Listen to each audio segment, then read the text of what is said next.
Roy Nelson, no surprise here, winner over Bigfoot Silva. I thought Silva, was kicking and doing some good things early to sort of try to prolong and stay in the fight. Ultimately, Roy Nelson gets the win by knockout. The story, though, is what happened after the fact, Kenny. He and John McCarthy have a history. McCarthy did the Derek Lewis fight. Big Country not happy with how that night went. And so after the fact, when Big Country thought the stoppage came in too late, he was very disappointed, and McCarthy's back was obviously turned to him. So many of you have seen it by now. Roy Nelson goes over and sort of registers a push kick to the backside of John McCarthy, something obviously you can never do in mixed martial arts. And unfortunately for Roy, that is the big story and not his knockout here on Monday morning.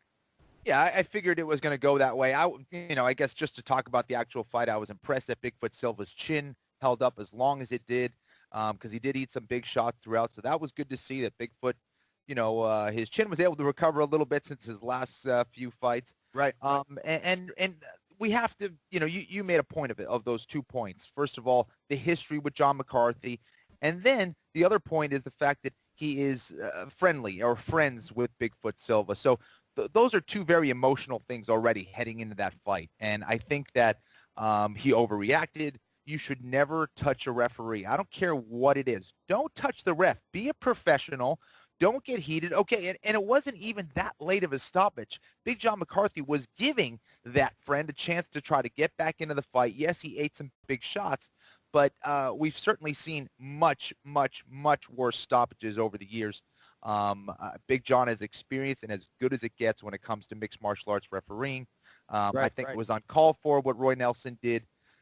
You could be upset about it. You can whine. You could talk about it in the post-fight press conference, but don't touch the referee. And listen, that wasn't a shot that's going to hurt him. That's not a shot that is going to bruise Big John McCarthy or anything like that. But just don't do it. Don't touch the ref.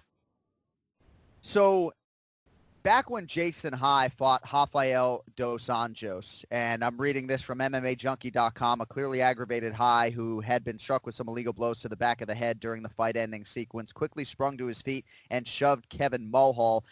And then here's what Dana White said to UFC.com. High's cut. I'm going to cut him. I look at that the way Paul Daly put his hands on his opponent. Ever fucking touch a referee, ever. You're done here. He's been apologizing on Twitter, but he's done. So at that point, Jason High had won 2 of 3 inside the UFC. Well, no, that was his UFC lightweight debut. But at that point, he had won 2 of 3 inside the octagon, and he was cut at that point in time. So I don't know what the future holds for Roy Nelson. I can tell you that I saw him actually at the Outback Steakhouse on Sunday in Brasilia, and he seemed less critical of the stoppage at that point in time. He certainly regretted his actions, even though his quotes all over the place say he doesn't regret what he did. But I think he felt less convinced that it was a bad stoppage after the fact than he did on fight night. And again, just in those moments after the fact, you really got to channel that heat elsewhere because you can get fined, suspended, potentially cut if you make contact with a referee.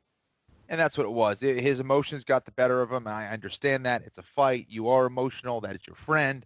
But those are things that you're aware of heading into the fight and that you just got to control. So, hopefully Roy learns from this.